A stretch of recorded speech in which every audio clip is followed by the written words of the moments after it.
Welcome. I think everyone's here. That we have an international audience. And so I want to take care to ground my perspective in present day United States perspectives of race and gender and class and their intersections. And I draw very strongly on Black feminist lineages of intersectionality and am very strongly informed by the way that in the United States, whiteness is a system of control over non-whiteness, over Black, especially Black and Indigenous communities, and in the way that cisness in the United States is a system of control over trans people. And so I just kind of want to be explicit about that positionality, because everything that I say about technology is going to be strongly influenced by that.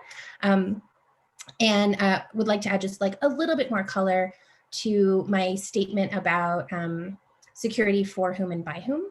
Again, like I was a software engineer for 20 years, so I'm coming from that background as well. But I know that and I've performed penetration testing, I performed security analyses of software that I've built and not built.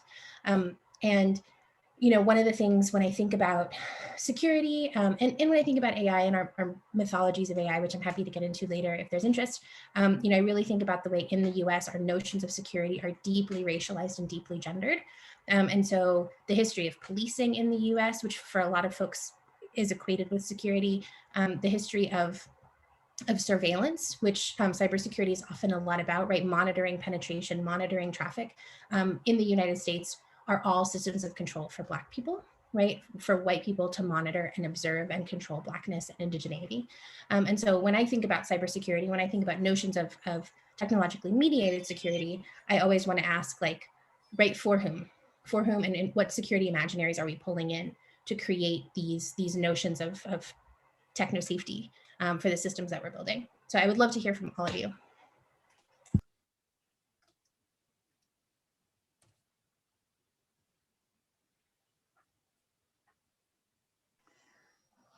It's very interesting. Everyone's trying to be so respectful. No one wants to go first. Mariana, you mentioned something in the chat about loving this framing. Would you be comfortable jumping in at this point and just sharing your thoughts and your feeling in response?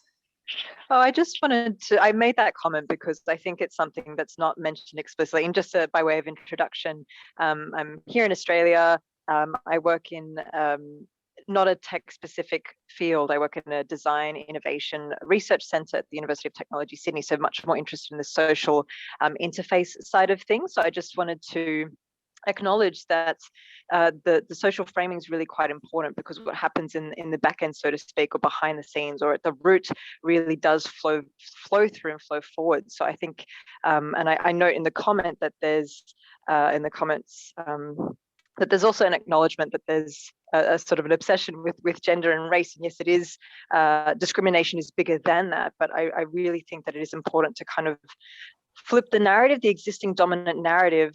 And so it was just a comment that I wanted to celebrate that that's been mentioned specifically and articulately, because I think the more that we are clear about that and think about it up front, the ethics of how we engage with each other and technology, the more it's going to have better outcomes, rather than it being an afterthought about how we mitigate issues of discrimination or proactive policing, targeting people of specific race and gender.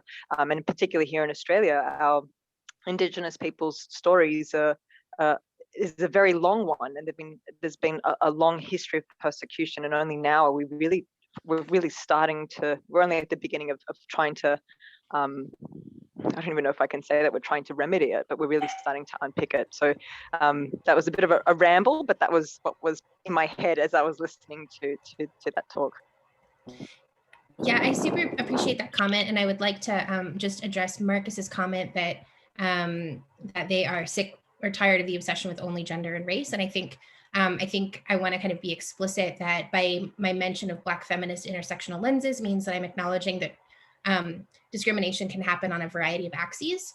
My focus is specifically on gender and race because of my social and political location in the United States.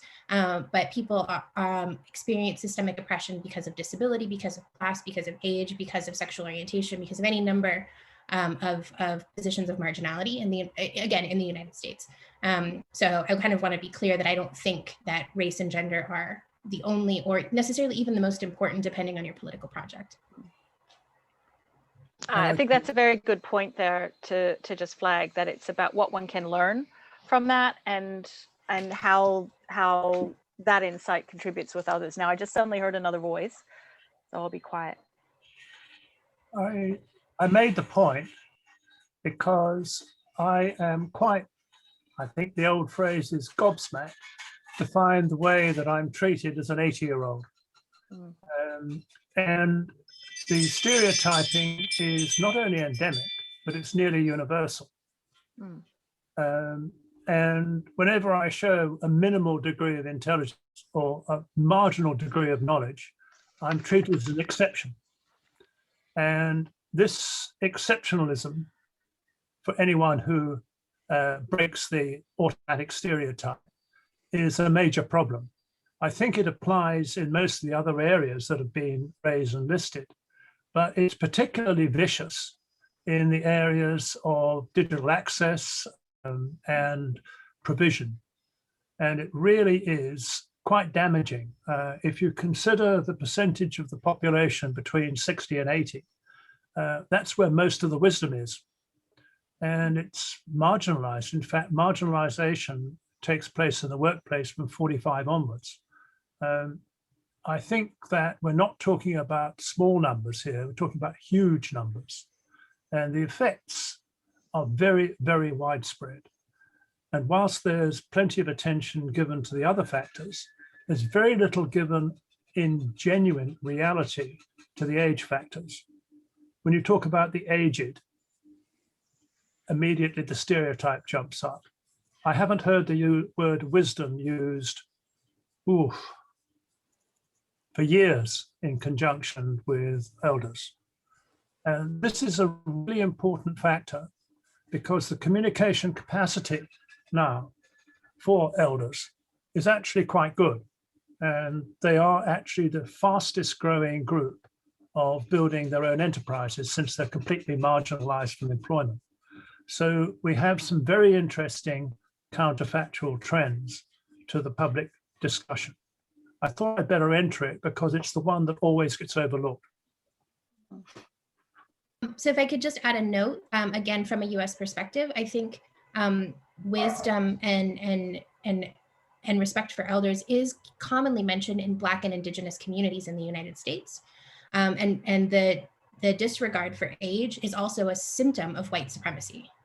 And it's a symptom of of racial capitalism, at least in the United States. And so I think to your point, right, the inclusion of age and the inclusion of the wisdom of our elders is part of the dismantling of a broader white supremacist project, right? As we continue to dismantle white supremacy, we will continue to be more inclusive of those who have come before us, I think.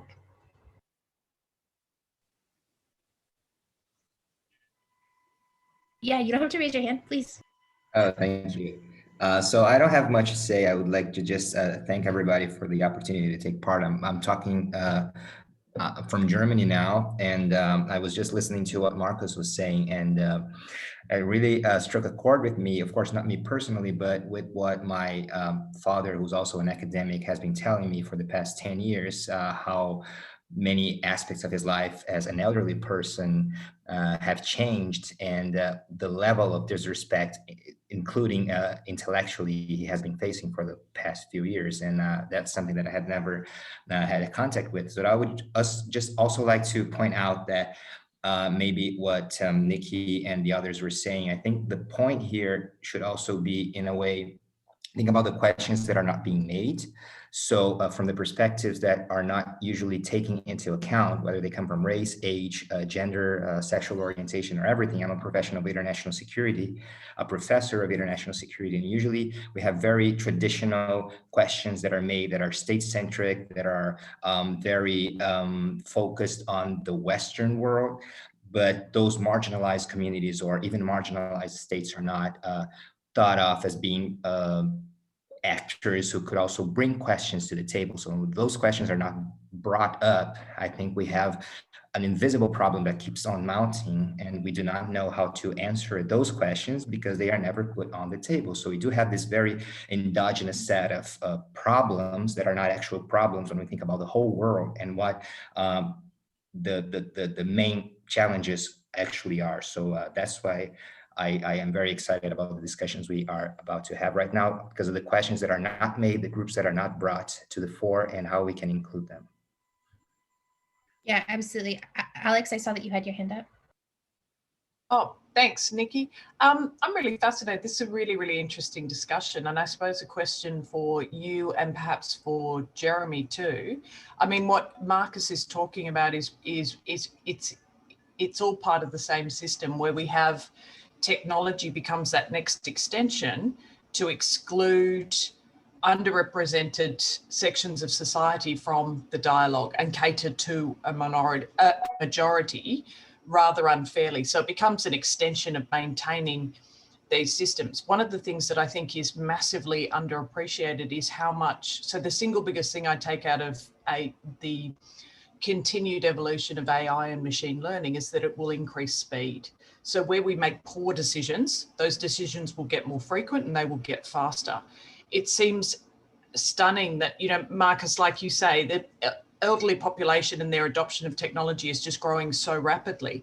It seems like technology presents a great opportunity for us to get better democratization within society, get some of these voices to the table. So my question is probably to Nikki and then back probably more to a socio-technical perspective to Jeremy. What are the critical things we need to do now to avoid perpetuating the problems we've got and redirecting towards better democratization, better respect for all sectors of society, and better engagement by virtue of the use of technology? Thank you for that question. Lewis, if you would like to answer it, please. No, I have a comment. I'm a biomedical engineer, and I work at the intersection of healthcare with public health, IT, and national security. And I'll be talking later. But just an observation. This is about the values of, particularly when you want to resolve a problem and innovate, about looking at the big picture.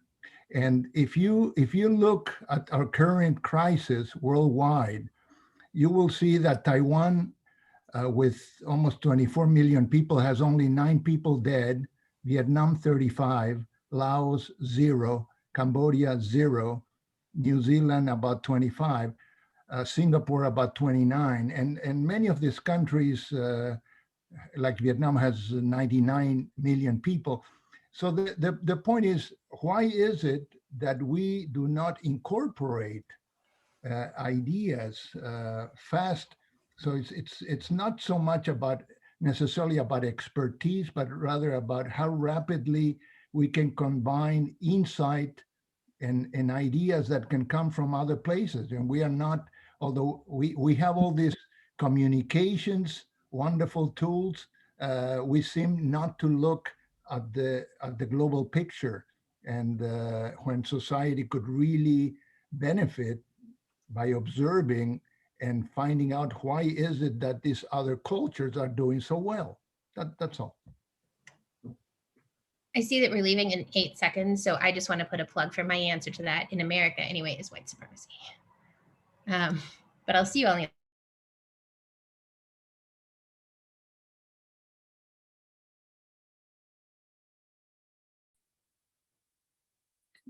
Welcome back, everyone, from the breakout rooms. That was incredibly fruitful. I was in session 3. I know we had split up between 3 groups, and thank you again to Toby Shorov. We've got an empty chair there with Theresa. She'll be back from one of her breakout rooms. I'm here. You're here? Sorry. I'm here. Sorry, that's all right. Sorry, Theresa. It was my spotlighting, I think.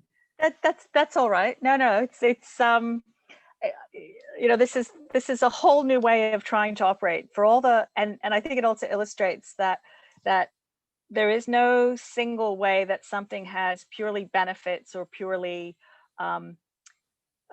problems, because it is so marvelous that we can have this cross-continental conversation. But at the same time, dealing with Zoom and trying to work out where to multitask, and if you hear noises, my cat's feeding and playing, we're being human. In our session, we were just getting started. You know, they're big topics. Do we have? Did any of the rooms have a chance to appoint someone to give a 1-minute report on what you were talking about? Our room did.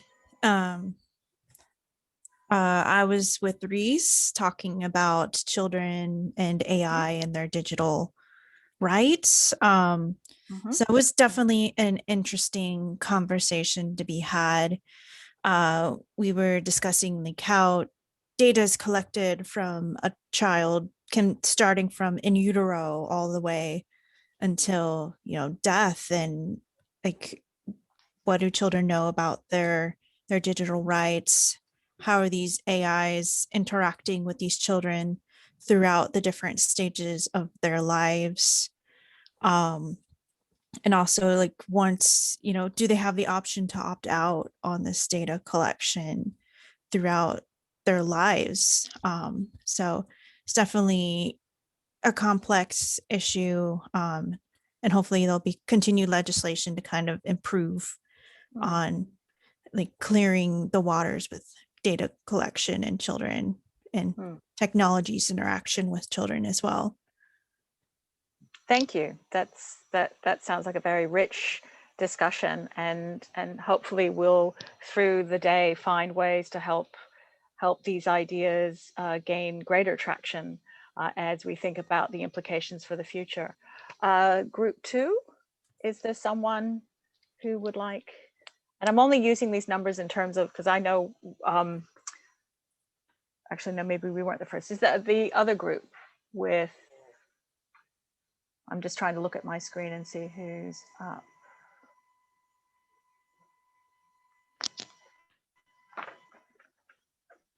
Was there someone with, is that Reese's group? I was with Reese's group. Oh, sorry. So now, Toby, was Julia in that group, or? No, she was not, Theresa. We had not. Okay. No, but so is there someone from Julia / Toby's group who would like to share some thoughts, their sense of what was covered? Yes, we nominated 2 people. One didn't feel comfortable, but I'm not sure if the other, Dr. Jane Karp, would you pitch in for us this morning?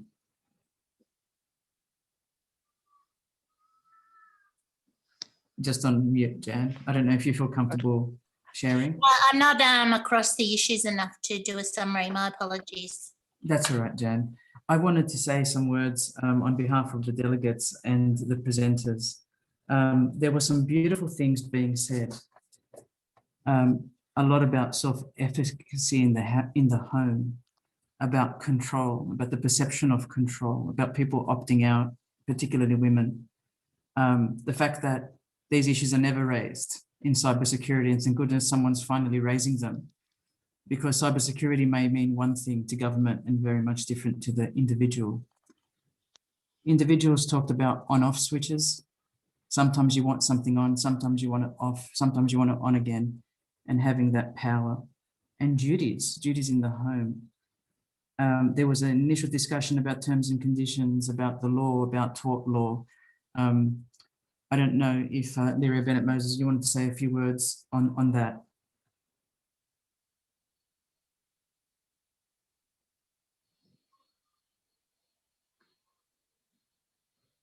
We may have just lost Lyria to a short break in her office at UNSW, but there was a very interesting discussion, Theresa, between Toby Shoref, who works in the area of gender violence, and Professor Lyria Bennett-Moses, who covers the law and terms and conditions and other things. Toby, did you want to wrap up just with some of your final comments? Sure, thank you. So there we go. I think it was really fruitful conversation to think about the many angles on how gender and cybersecurity intersect, and particularly the difference between harms that affect the broader society and a large number of people versus harms that might be perceived at least as affecting a smaller number of people or within a more private realms such as the home, and to begin to grapple with those from the perspective of tort law, from the perspective of actual on and off switches, as well as how we have a sense of self-efficacy, or the gendered roles of who has access to the knowledge and skills to be able to control that technology. I might give, just in the interest of time, I'm going to start off with some of the notes that I had from our group discussion, and then invite anyone else in the room to add to that, because one of the prevailing themes that was coming through was the challenge of labels. Hello? Go ahead. Yeah, So just need to be on mute. Sorry. So the power of labels to open and close doors. So starting with the lens of race and white supremacy in the United States, then led to conversations about the other community groups in other parts of the world that feel blocked and disengaged and disrespected. So what I heard in that was a need for us to find ways to make more space, to slow down these conversations and allow us to act with respect for one another so that we can hear. So you might have a label to get started in terms of what is being designed or developed, but somehow our lenses have to be opened so that we naturalize that sense of respect and engagement, and making space for the conversations that allow others to speak the concerns that they have, and ways of gaining wisdom from the incredible diversity in our communities and on our planet. I think at the very end, we started to discuss big picture and where can we go with this. So would there be someone else who would like to share something from that discussion to use as food for thought as we start to wind down? And again, not because this is the end, it's the beginning of the end of the first movement going into the rest. I'll look at the chat. Is there something?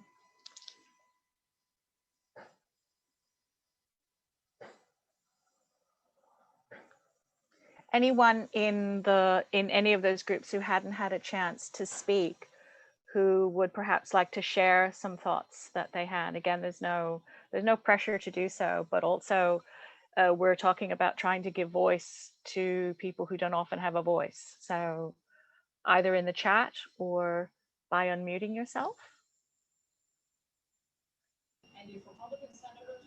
Theresa, it's Alex here. I might just add one thing. I think one of the things we sort of alluded to in our conversation is that when we try and give a voice to other, areas of society that don't necessarily have much of a voice, I think we've got a lot of work to do in how we frame those conversations to avoid making those conversations adversarial. And I think this is where there's a huge opportunity for technology in terms of being democratized and being accessible. But there are some fundamental issues with the way we've constructed technology. And like Jeremy was alluding to, we've created processes, or I call them systems, that quite often perpetuate the shortcomings that we have without the technology. So we run the risk that we amplify the problems and don't actually achieve that level of democratization and better representation that technology could give us. And I think that's definitely one of the challenges. So if we're going to democratize society, we need to democratize technology and democratize the ways that we allow for that diversity.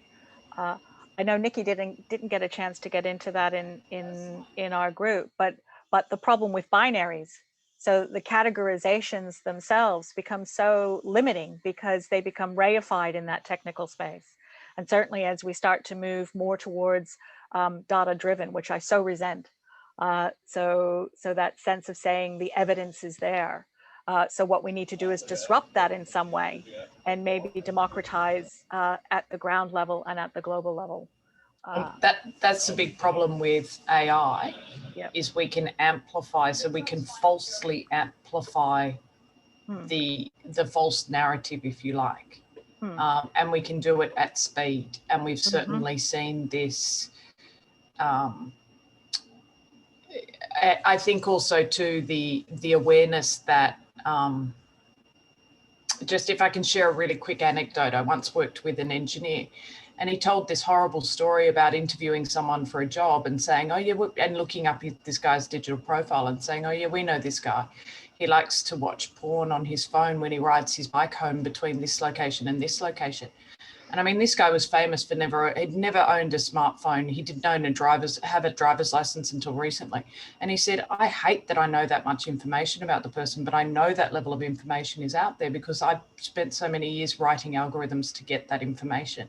So I think we have to be pragmatic about how much the horse has bolted and what that means for how we address these situations. And it's very, very nice to go into a nice bubble and consider that we're sitting in the room with David Bowie speculating on what the internet is really going to present, and we can set the rules now and we can set the frameworks and we can have expectations, or we can be pragmatic and say, okay, there's a real risk here and we've got some major flaws in the system. Let's acknowledge those flaws and work out how to navigate the system. And yes, it's going to be like herding cats, but that's kind of our reality, I think. I'd like to chip in about the development of underclass. So I just looked at our local Uralla voting, which is like 3,000 people. And in each voting lot, there's about 20 who vote informal. I know the numbers are tiny, but it's a representation of I don't give a fuck who's going to be the mayor or who's the councillor, so I'm just going to vote informally. The other thing is there are people there who can't read and write. And so, but there's also, I think, another underclass, which is a powerful one, which is the organised crime class, which is no phones, no technology, nothing to hide the movement of what they're doing. So you have these levels of non-participation for a particular reason. And that speaks to the complexities that we're dealing with, and that finding that space for imagining possibilities, but then also being able to deal with the pragmatics of security concerns at a local level and at a global level, while, I don't know if anyone's like me, trying to keep your sanity about this and thinking, okay, what can I do right now?